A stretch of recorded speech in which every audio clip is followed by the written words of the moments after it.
Welcome to my channel. Today we are going to look at the ever fashionable Kartell chairs. They partnered with Barbie to make miniature versions of their most iconic designs. I know I'm always on the search for good furniture and pieces to bring my designs and displays to life. So I had to buy these just to see what they were like, and I'm going to review them. Let's get started. Kartell has miniaturized 5 of their chairs into 1/6 scale works of art.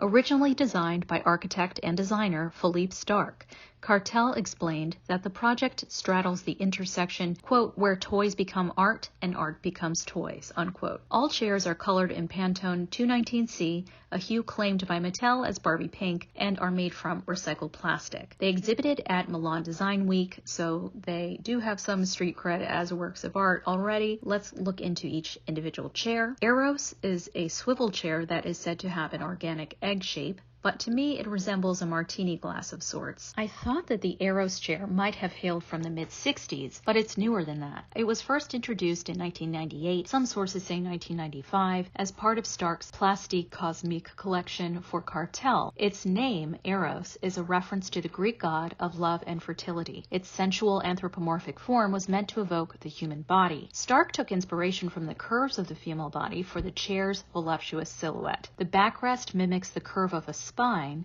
while the seat resembles a woman's lap. Despite its provocative form, the chair was designed with functionality in mind, features slight flexing in the plastic to provide comfort. This chair is definitely one of Starck and Kartell's signature designs. Over 2 million have been sold worldwide since its launch, and it is incredibly successful mass-produced plastic chair. So we will also see how these chairs look with different types of fashion dolls and the different proportions and body types. So we are going to look at curvy, tall, petite, and so-called standard Barbie dolls in these chairs. We are also going to look at Integrity Toys fashion royalty dolls to see how they look. We're also going to look at Ken, and finally we will have a rainbow high doll in the chair as well. The Louis Ghost could be called a Y2K design since Starck released the design for Kartell in about 2002. However, its inspiration is much older, going back to about 1750. It was originally called Goût Grec, or Greek taste. The name was later updated to Louis XVI. The chair was known for seat backs that are oval or shield-shaped, chair frames that are geometric and angular, armrests that meet the front of the seat, chair legs that are typically straight and reflect references to columns, and this design has really been endlessly copied. You can already buy this chair on discount sites like Shein or Temu or Alibaba.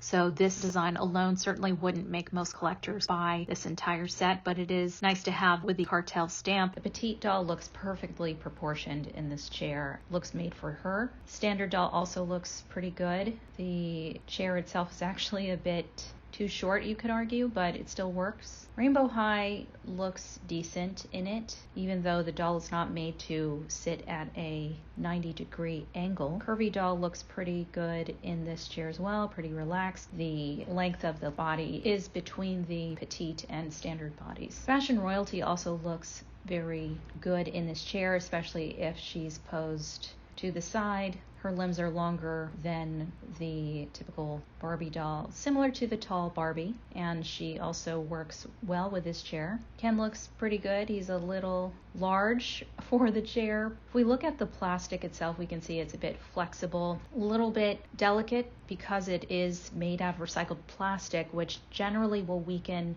the integrity of plastic. So these chairs need to be handled with care.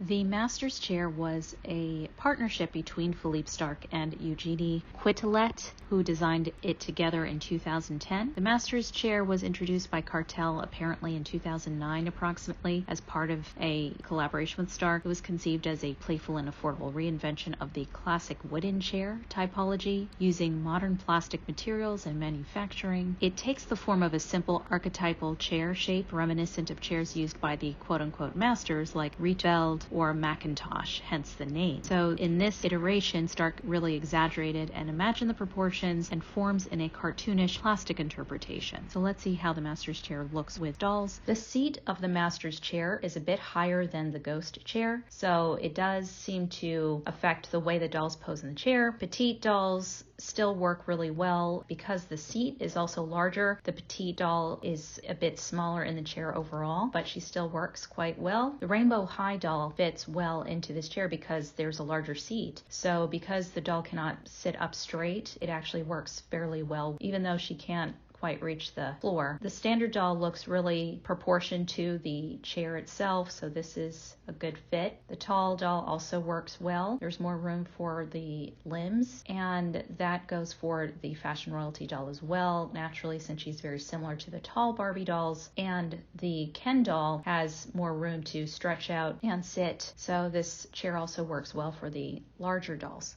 Stark designed and released this chair in 2019 as a tribute to the city of Venice, inspired by the classic chairs of historic Venetian cafes. He specifically said that this model is a tribute to Arrigo Cipriani of Harry's Bar in Venice. Every time I see Arrigo doing the most modern thing I can imagine, continuously transforming this incredible urban microcosm in one hand turn. Arrigo's father, by the way, invented the Bellini and Carpaccio. The real chair retails for about $810 plus tax. Let's see how the mini version fares with our dolls of different proportions. So the curvy doll looks pretty good in this chair. Rainbow High, as usual, is struggling to sit, but she does work proportionally. The petite body really seems to look the best, in my opinion. She doesn't get overwhelmed by the chair or anything. The tall doll, she's looking pretty good. Her limbs are pretty long, so it can be posed. Standard doll looks great and easy. Fashion Royalty doll also looks very elegant in this chair. And then we have Ken, who also works as well. So really it's the Rainbow High doll, I'd say, that maybe looks the most ill at ease in a chair simply because the doll body doesn't sit very well. The Master's chair works really well for the larger dolls particularly, even though the petite dolls look great. The AI chair couldn't be more timely since everyone seems to be talking about AI now. It used Autodesk's prototype software to create a stable design using minimal materials via a process that Stark described as a conversation. This is supposed to be the first chair ever designed by AI for production in the world. Kartell described the process as beginning with a question. Do you know how we can rest our bodies using the least amount of materials? Artificial intelligence doesn't have culture, memories, or influences, and so can only respond with its artificial intelligence. AI is the first chair designed outside of the human brain, outside of our habits, and how we are used to thinking, he said. From what I understand about AI programs, they are trained by data from humans, so this idea that it doesn't have a culture, memories, or influences, it's a little bit of an overstatement because the data comes from humans who have all of those things. And so they continue the story that through inputs by Stark, the software went through a process of learning in order to create a chair that was comfortable, structurally sound, and adhered to both Kartell and Stark's aesthetic preferences. Autodesk described the final design of the chair as a, quote, collaboration, unquote, between Stark, Kartell, and the software. Autodesk said that working with the AI-assisted system was a lot like a child learning.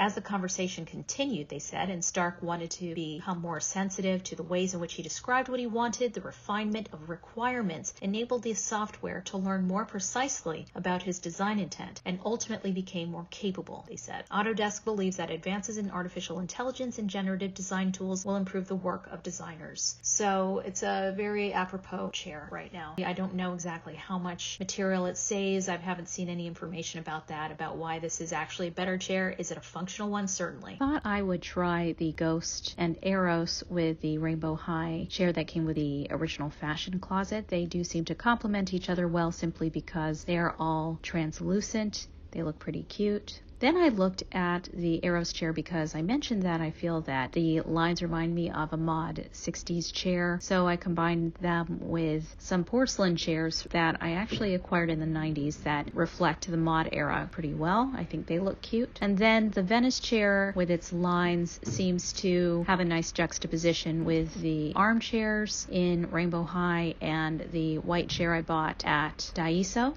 The lines of these three seem to complement each other. The AI and the Masters have fluid lines in particular. The curvature of the Venice chair back also feels more organic in a nice contrast to the geometric straight line, so I think they also display well together. You can see that because they're made of recycled plastic that they're relatively pliable. I'd almost rather that they were more sturdy simply because I intend to keep them as long as possible, and they seem to be slightly more delicate than I would like, but with proper care they should be okay and they will last for as long as I would like them to.